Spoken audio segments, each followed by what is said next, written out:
Hello and welcome to episode 3 of Spill the Beans. For today's topic, we're talking about Christmas Carol. It sounds like a Christmas movie, but it is not a Christmas movie. Christmas Carol is a 2022 South Korean thriller drama film based on the novel of the same name by Ju Won-yu, directed by Kim Sung-soo. It stars Park Jin-young, Kim Young-min, Kim Dong-hee, and Hyo Dong-won. Ju Il-woo and Ju Wo-woo are identical twin brothers. On Christmas morning, Ju Wo-woo is discovered dead. His death was ruled accidental, but Ju Il-woo refuses to accept the outcome. Having heard some guys beating Wo-woo when he last spoke with his brother over the phone, he tracks them down and purposely gets himself locked up in Juvie jail camp in order to exact revenge. The film is based on Jo Won-yu's 2016 novel of the same name. Director Kim Sung-soo stated that he wanted to adapt the book into a film to tell the story of how two brothers ended up, one full of anger and the other with a sad smile. And that the first time he read it, he thought of the people that society marginalizes and does not protect. Thus, he wanted to shed light on the victims. In the case Woo, believing that they are usually ignored in a revenge film. This goal was achieved through Il-woo and the unexpected events and truths he encounters that led him to find his humanity. The action scenes were shot focusing on the characters' emotions and with the intention of making the viewer feel uncomfortable with their violence. The overall goal of the film is to shed light on various social problems by showing characters devoid of morality. The movie can make you be on the edge of your seat, cry, and feel anger. The way this movie left me traumatized, sad, and angered all three times I've watched it. The acting is so good. I'm so impressed of how much affected I am from this movie. Would recommend if you're fine with such deep subjects as rape, violence, and murder. Also, how Jin Young from GOT7 was able to put so much emotion into his acting, but also act as an autistic kid. Not in an offensive way, but portray that part of autism is so impressive to me. Like, ooh. I I love Jin Young as an actor, to be honest. Like, I love Jin Young as an actor. Like, I've seen him in so many more K dramas. One which is coming up right next, the next K drama we're talking about. But I've seen him in also psychometric psycho. I don't remember the name of the K drama, but I will be talking about it probably in the next episodes of Spill the Beans because it's a K drama to talk about. Like the ones we've already talked about. We have like we have four down already. Four K dramas already down from the last episodes. And I didn't realize it when I was putting together which K dramas to talk about on every episode. But I put this one and the next one, which Jin Young plays in both of them. I didn't even realize it. But it is a movie to watch. It is a movie to watch. Seriously. You it's a movie that needs to be spoken about in a way deeper level than just this. I've just told you the synopsis, what happened. Like I'm just like talking to you like the synopsis of yeah. Wo died on like on Christmas Eve and he was discovered the next day morning in a water tank.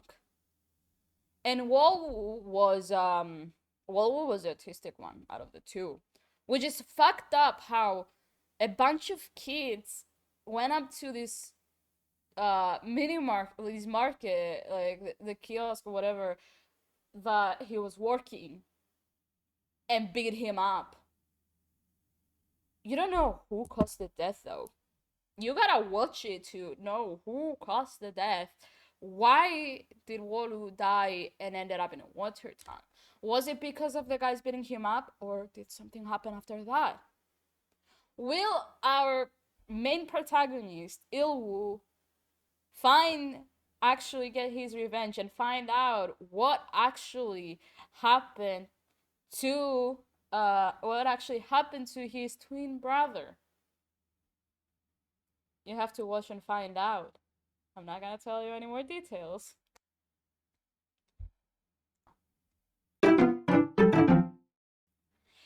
And for the next K drama that we're gonna be talking about, and as I said, Jinyoung plays in this one too, is The Devil Judge. I know the cover looks a little bit like, what is going on here? Spoiler alert! It has Brum. Okay. You can watch it by yourself and see what happens between these two. The series is set in a dystopian version of South Korea, where people harbor hatred towards their leaders and live in chaos. Trials are held through a courtroom live show aired on television, where three judges come together to bring justice and peace. The setting of the series was inspired by the outbreak of the COVID-19 pandemic and by the terrifying changes that occurred in the world, defined by Moon as scarier than the virus itself. After seeing patients in hospices in Spain die because they were abandoned by nurses, the global economy collapsing in an instant, the world population struggling to make ends meet, the advent of fanatical groups attacking Congress, and the President of the United States of America treating doctors' advice as fake news, he decided to do a thought experiment similar to Black Mirror and V for Vendetta, about what the world of the future would have been like if such a chaotic situation continued. The characters of the Devil Judge moves in a hypothetical dystopian South Korea in which 2 years after a mysterious epidemic, the deterioration of the economy, the rapid growth of unemployment, and the feeling of not being safe have accelerated the polarization of the city and transformed the suburbs into slums destined for the collapsing poor class, while the center of the city is inhabited by the wealthiest social classes, amplified by the media and political power. The anger of the population has led to a society dominated by violence, extremism, and hatred towards its leaders. And it has become impossible to think of any time in solidarity to find a solution. For this reason, the devil judge Kang Yohan, who punishes evil without scruples, is designated by the population as the hero who will save them and through whom to vent discontent and anger. The series has been defined by the writer as chaotic and full of heterogeneous elements, in which dystopian cartoon setting, classic tragedy narratives, and theatrical dialogues are exasperated. Believing that dystopia is where authority becomes religion and religion becomes authority. Moon inserted religious overtones to add a tragedy feeling. The three judges who preside over the media tribunal with their robes resemble the Trinity, while the courtroom itself refers to an amphitheater. And the name of the app used by the public to vote, Dike, to the homonymous deity of the Greek religion. References to Christianity are present in the crucifix worn on the wrist by Kang Yohan and the cross-shaped scar on his back, and in the names of the members of the Kang family, which recall those of the prophets of the Old Testament. And I gotta say, dude, this series can also keep you on the edge of your seat, dude. Like, this shit, this is a must watch. Also, fucking bromance. I mean, you can see by the poster, you can see, look at the fucking poster, dude. I'm gonna say, this poster right here. Ooh. Man. Ooh, dude.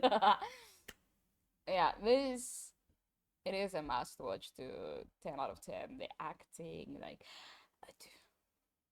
how Kang Johan sometimes acts like a maniac. Not the one played by Jin Young, by the way, the one we saw earlier too on Christmas Carol. The other guy, the other handsome guy here. Mm. The way he portrays, like, he's acting like a maniac at some points of in the movie is ooh. Yeah, it's I would all the K dramas I've talked about up till now are a recommendation. That's why I'm talking about them. I am recommending them to you through talking about them. And if you're more interested, you can go search up a trailer, look at the trailer, and if it hooks you up, you can go watch it. The Devil Judge is on Netflix. Same, actually, I think Christmas Carol is on the Korean Netflix. So if you can just get a VPN and watch it, but you can find it online too. But I don't know if it's that okay to watch it. I have it downloaded on a USB. But yeah, all of the K dramas I'm talking about on here are on Netflix. You can go watch them over there. Like, yeah, it's huge recommendations. Like, this, all of these K dramas you can see have a lot of things in common. So yeah, 100% will recommend all of Christmas Carol, The Devil Judge. It's just, they're just shining a light towards something. Like, they're shining a light to something that we are ignorant to, and I'm talking in general. We might be ignorant to, or like we don't know about it. So it just shines such a light. And for like a normal K drama like The Devil Judge, pointing to homosexuality is just something else, dude. Like, such a K drama, it's like a normal K drama, like your normal things, but they're shining a light towards homosexuality, which in K dramas you don't see that. You have to specifically watch BLs with that type of, with that genre, but it's mainly a BL. It's a Korean BL. Like, that's what you specifically want to see. But The Devil Judge is not about the main couple and they're gay and all that shit. Like, that's not what they're pointing out here. The main focus is the story and not their homosexuality. It's just there. Homosexuality is just there. It just exists. It's just these two having a huge ass fucking bromance. But the K drama is not about that. As I said before, it's about all of the shit that I've talked about before, like how the world fell into this epidemic, and you have the poor people and the rich people, and it shows it so obviously, and how Kang Johan is acting as the devil, and people think he's a hero. Like, that's the main focus. And it's just a cherry on top that these two are homosexuals. And we don't know what they fucking did after the camera panned away. It's just a cherry on top. But yeah, we'll 100% recommend this. And now, on to our next section of the Spill the Beans. We're reading Anonymous Confessions. And as always, the link for the forms will be linked down in the description, so you can go ahead and give your own anonymous confessions. Let's go! A while back, I was crushing on one of my friends. Cute. I had known her for quite a while, like about a year and a half by now, and we're really close. So I told her I had a crush on someone, and she bugged me for a week straight to know the name. So since I had too much time back then and we both liked puzzles, I thought, why not make a puzzle to tell her the name? And I did do that. After 2 weeks of her solving the puzzle and me drip feeding hints when she got stuck, she got the right name, her own. I was there too when she solved it. And when she did, she turned to me and said, I like you too. Nah, who am I kidding? She turned and said, dude, I'm a lesbian. And that, ladies and gents, was the words of friend zone of my life. Yo! Damn. I'm getting a friend zone like that? Dude, that was so cute. You just happened to fall in love with a lesbian. Seriously? You happen to fall in love with a lesbian. That's on you, dude. That's on you. Well, seriously, dude? A lesbian? You thought of going for a lesbian? Damn. Did you not know it though at the time? Well, I mean, it's a bad friend zone, but if it's been a while, then it's whatever. Oh shit! That is crazy.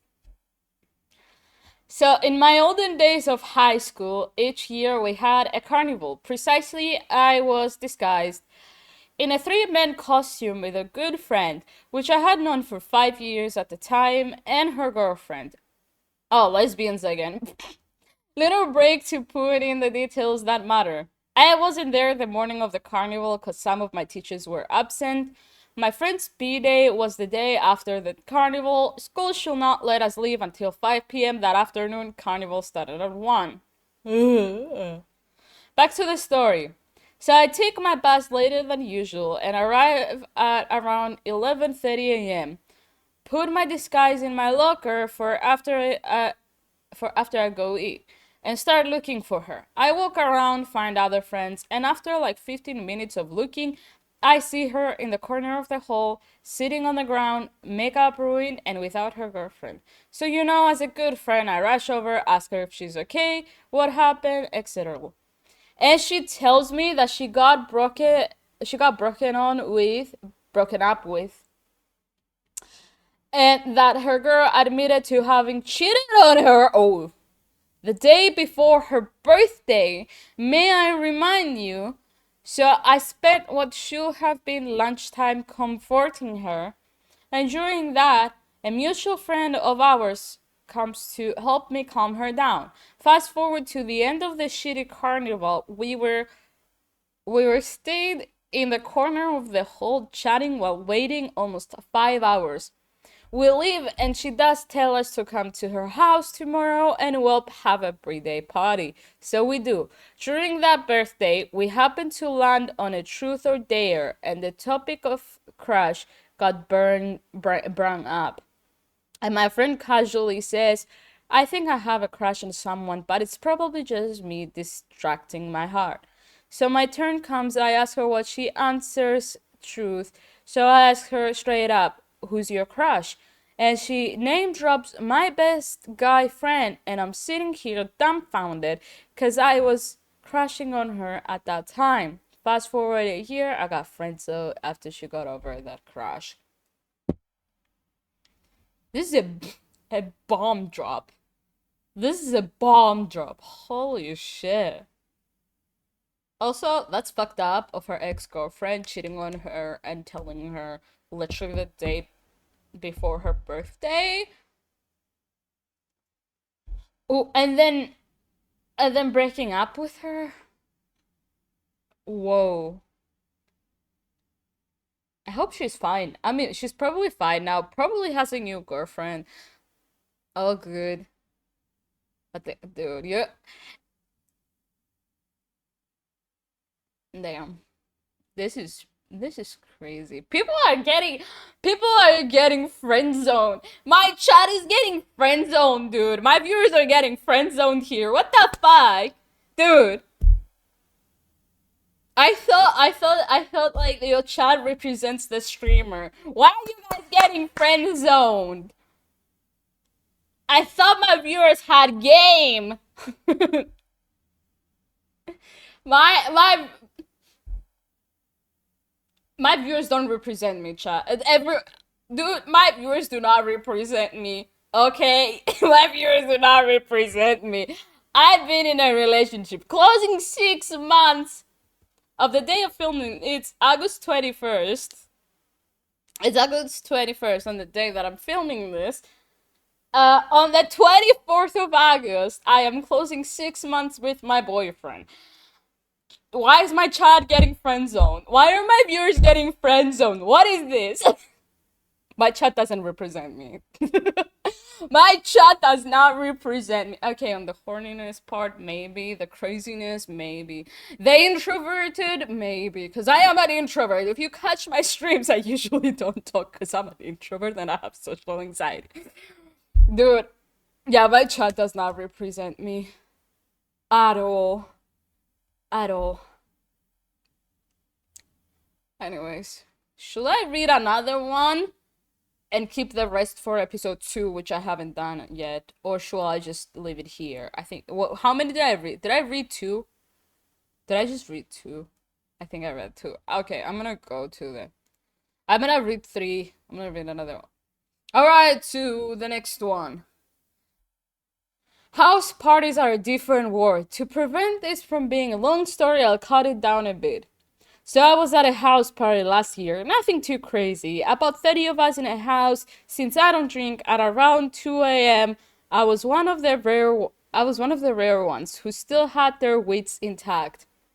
To say not completely hammered on the host's couch, and I was pretty good friends with said host.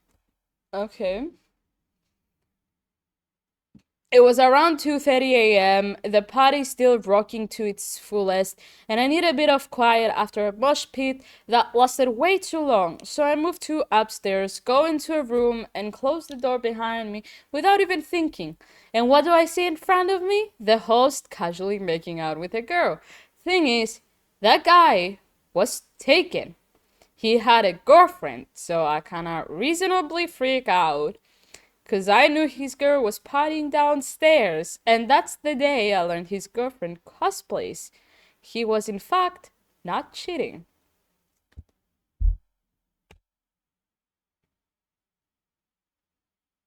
I am flabbergasted. Sounds like, sounds like what me and my best friend and my boyfriend will do. Like, I will be cosplaying and I will be in a room with my boyfriend and then my best friend will walk in and just be like, are you fucking cheating on Max? And I'll be like, I'll turn around and be like, it's me. I'm in a cosplay. Dude. But like, it will probably happen one day. It will probably happen. I am a cosplayer. My boyfriend is a cosplayer. And my best friend might one day walk in on us, obviously. Because it will happen.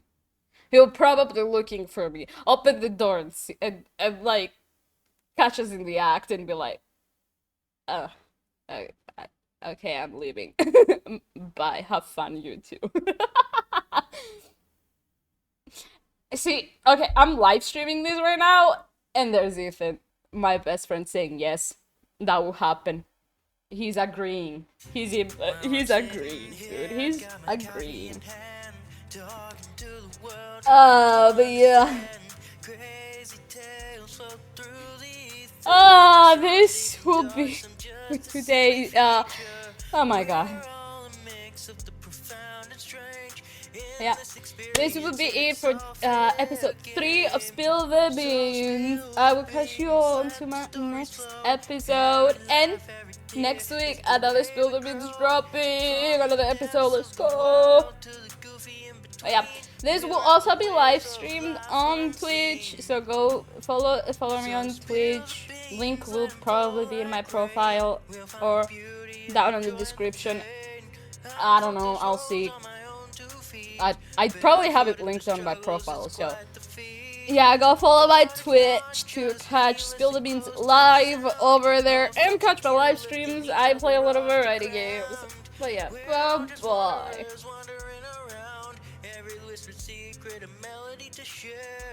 This podcast is a symphony of souls laid bare.